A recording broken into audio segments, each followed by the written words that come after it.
안녕하세요. 사료학습 8번째 시간입니다. 네, 오늘은 익히 들어서 많이들 알고 계시는 사항들인데요. 샤를마뉴의 생애 또는 샤를마뉴의 축성식 관련한 부분의 사료를 준비를 했습니다. 그간은 이제 고대사 부분 사료를 많이 보셨으니까요. 이제 중세사 사료를 몇 가지를 좀 올려드리도록 할게요. 대체적인 이렇게 연대기를 읊어드리자면 아시다시피 프랑크 왕국은 지금 두 개의 왕조가 있었죠. 메로비스 왕조랑 카롤링거 왕조 이렇게 두 가지가 있었습니다. 메로비스 왕조는 아시다시피 프랑크 왕국의 적통 왕조였고요.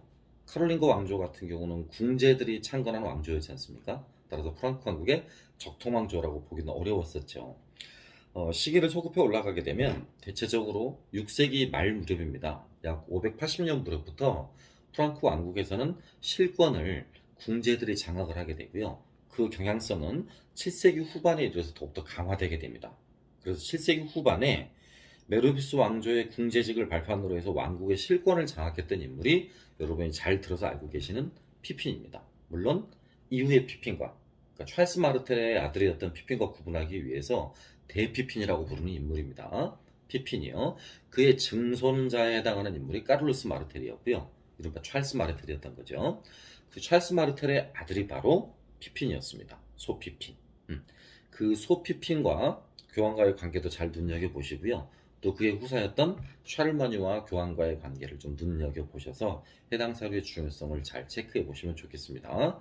기평이나 서술형 문항으로 충분히 구성되어서 나올 수 있는 만큼 주의 깊게 좀 보셨으면 좋겠습니다. 자, 그럼 사료학습 보겠습니다.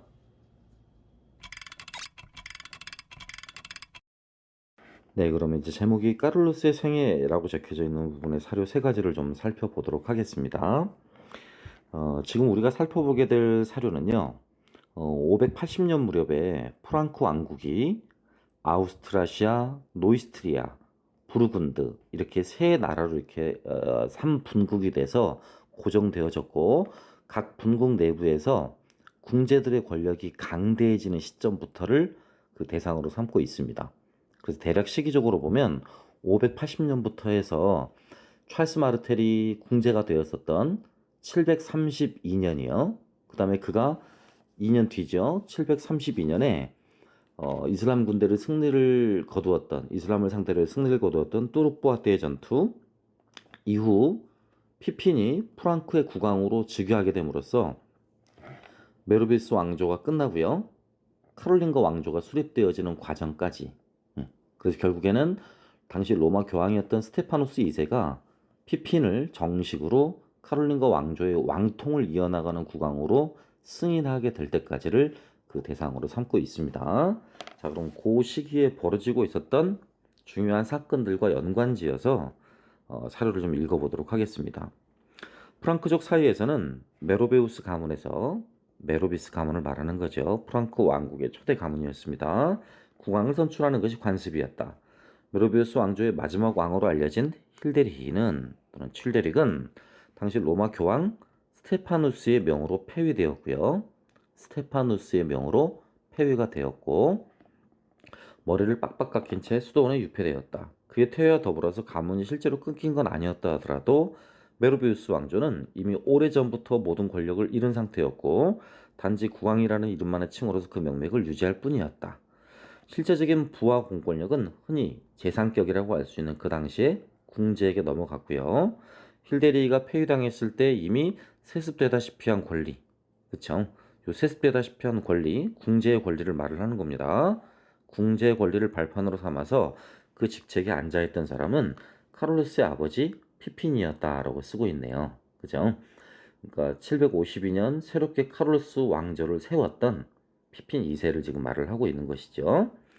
사실 이 직책은 다른 까를로스 마르텔 이야기하고 있죠. 까를로스 마르텔이 일찍이 수행한 바 있었고 그리고 피핀은 로마 교황의 권위에 입어서 궁제에서 국왕으로 등극했다라고 쓰여 있습니다. 피핀은 로마 교황 스테파노스 2세죠. 스테파노스 2세의 권위에 힘입어서 궁제에서 국왕으로 등극할 수 있었다라는 겁니다. 그래서 카롤링거 왕조가 이제 수립되었다라는 과정까지를 이야기해주고 있죠. 카롤링거 왕조가 수립되었다라는 것까지를요. 자, 두 번째 사료는 로마 주민들이 교황 레오를 폭행하자 교황은 왕에게로 도망가서 도움을 청했다라고 들어가 있습니다. 네, 레오에게요. 레오 3세를 의미합니다. 레오 3세요. 훗날 교황 레오 3세가 800년의 크리스마스에 샤를마뉴가 이탈리아를 방문했을 때 그에게 로마인의 황제라는 칭호를 주었다는 사실들 다 알고 계시죠? 카를로스는 추락한 교회 이상을 바로 세우기 위해서 로마에 왔다가 결국 그곳에서 겨울을 났다. 이때 그는 교황으로부터 황제와 아우구스투스 칭호를 받았고요. 처음에 이 칭호를 원하지 않았지만 그날이 비록 교회의 가장 큰 축일, 크리스마스인데 만약 교황이 그 계획을 미리 알았더라면 그는 결코 교회당 안으로 들어가지 않았을 것이라고 불평하였다라고 들어가 있습니다. 예, 사료를 보게 되는 과정에서 768년 피핀이 죽고 난 이후에 프랑코 왕국의 전성기가 오게 됐었고요. 샤를마뉴가 교황의 요청으로 롬바르드족을 정복하고 섹슨족을 그리스도로 개정시켰습니다. 그리고 나서도 정복 사업은 계속되었고요. 서유럽의 대부분이 프랑코 왕국의 지배 아래 들어가게 됐죠. 마침내 800년 크리스마스에 샤를마뉴가 이탈리아를 방문했을 때 교황 레오 3세가 로마인의 황제라는 칭호를 그에게 주게 된 것이었습니다. 자, 세 번째 설인데요. 교황 레오와 로마 공의회에 참석했던 모든 사람들은 고대 황제들의 유적이 남아있는 로마를 포함해서 그들이 지배했던 다른 지역들을 장악하고 있는 프랑크인들의 왕을 황제로 추대한다고 마땅히 생각했다. 카롤루스 대제는 기뻐하며 그들의 요청을 수락했다라고 쓰여 있습니다. 어떤 식으로 이제 그 프랑크 왕국의 정복자들이 가톨릭 세력을 대변함으로써 로마의 기독교 세력들을 대변함으로써 교속이 하나로 지금 이제 통합되어져 가는가에 관한 과정들을 잘 보여주는 사료다라고 볼 수 있겠습니다. 아까 말했다시피 800년에 샤를이 교황 레오 3세로부터 로마 황제로 축성을 받게 됐고요. 그로부터 정확히 14년에 샤를마뉴가 죽게 되고 그의 아들이었던 경건왕, 이른바 루드비히 1세가 즉위를 하게 됩니다. 그래서 나중에 이제 840년에 그 경건왕이 죽고 나서 세 아들 사이에 영토를 둘러싼 상속 분쟁이 벌어지게 되고 아시다시피 나중에 이제 베르덩 조약이나 메르센 조약을 토대로 해서 분열되어지는 과정, 프랑크 왕국이 분열되어지는 과정을 잘 설명하고 있는 것이죠. 예, 아래 부분 보시면 해설을 좀 써놨습니다. 7세기 프랑크 왕국에서는 대피핀이 메로비우스 왕조의 궁제직을 발판으로 해서 왕국의 실권을 장악했다라고 쓰여 있죠. 요 대피핀이 지금 살았던 시기가 집권 시기가 680년부터 714년까지입니다. 680부터 714년까지요. 그 자손이 계속해서 궁제가 됐는데 그의 증손이었던 까를루스 마르텔이 이슬람교도의 침략을 격퇴했다고 그랬죠. 아시다시피 뚜르 뿌아띠의 전투였고요. 그의 아들, 까를루스 마르텔의 아들이었던 소피핀입니다. 처음에 메로비우스 왕조의 궁제직을 발판으로 삼았던 게 대피핀이었고요. 까를루스 마르텔의 아들이 지금 소피핀이죠. 751년 쿠데타를 일으켜서 까를루스 왕조를 세웠다라고 되어 있습니다.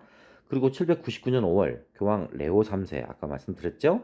반대파들의 습격을 받아서 까를루스의 궁정으로 피신해서 지원을 요청하니까 까를루스가 800년 무렵에 함께 로마로 가서 반대파를 제거해 줬습니다. 이로 인해 그는 교황에게서 황제의 예우로 영접을 받았다라고 써 있고요. 성 베드로 성당에 열린 성탄절 미사 때 로마인들이 그를 황제라고 칭하자 교황은 직접 도유식을 해줬던 겁니다. 황제의 자리를 씌워줬고요. 아우구스투스라는 이름으로 서로마의 황제로 임명하게 되었다라는 것이죠. 그쵸? 여기 써 있다시피 서로마 제국이 부활했음을 알리는 신호탄이 되기도 하겠고요. 서로마 제국을 알리는 신호탄, 또 까를루스가 비잔틴 황제를 대신해서 서로마 교회의 새로운 보호자가 되었음을 의미하기도 하는 사건이 되겠습니다. 예.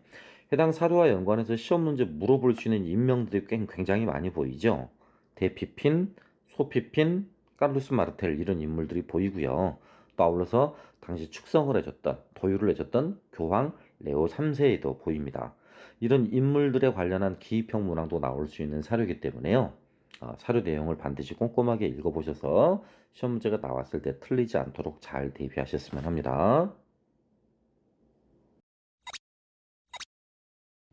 네, 샤를마뉴의 생애와 연관한 사료 잘 보셨죠? 네. 기왕에 보신 김에 서양사 개론 관련 페이지, 또 서양사 강좌 관련한 내용의 페이지 같이 좀 연결해서 복습하셨으면 좋겠습니다. 고맙습니다.